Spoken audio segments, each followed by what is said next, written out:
Olá, meus amigos do Portal Jurídico Bebendo Direito. Hoje vamos falar de um tema muito importante para vocês. Vamos falar sobre competência e a diferença entre a competência nos juizados especiais criminais, chamados de GCRIM, lá da Lei 9.099 de 1995, e a competência dentro do direito processual penal do Código de Processo Penal.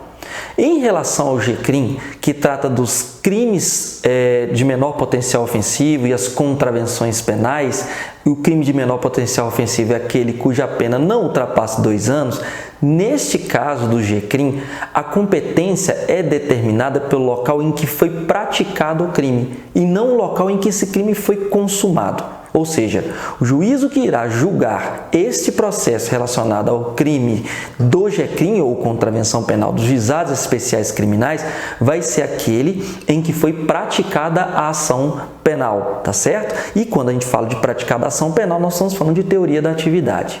Em relação ao Código de Processo Penal, nós temos uma modificação aí.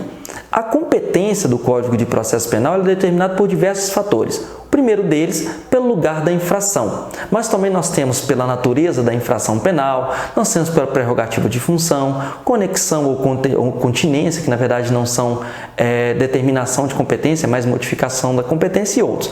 Vamos apegar hoje aqui ao lugar da infração.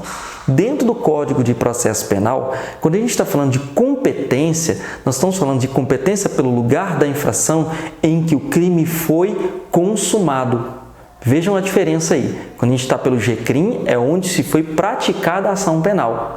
Dentro do Código de Processo Penal, onde foi consumada essa infração penal. Isso tem uma grande diferença, tá?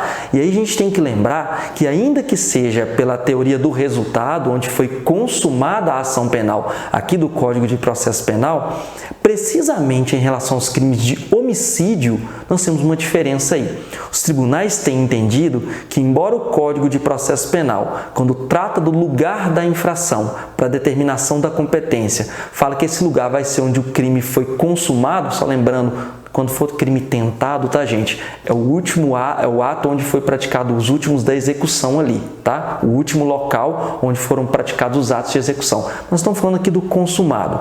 Dentro do Código de Processo Penal, então, quando fala do lugar da infração, embora esteja falando onde foi consumada essa infração penal, no crime de homicídio, tem se dado prioridade para o local onde se foi praticada essa ação penal. Isso tem uma razão, porque no local onde foi praticada a ação de um crime de homicídio é onde vai se conseguir reunir a maior quantidade de elementos probatórios ou elementos de prova para se realmente provar a existência daquele crime. Tá certo? Então vejam que há uma grande diferença aí entre o que a gente trata da Lei de Juizados Especiais Criminais, que utiliza a teoria da atividade, onde foi praticada a ação penal, e nós temos no Código de Processo Penal a teoria do resultado, onde aconteceu a consumação daquele crime e, sendo um crime tentado, onde foi praticado o lugar onde foi praticado o último ato de execução. Com isso, fica mais uma dose do Bebendo Jurídico para vocês. Até mais!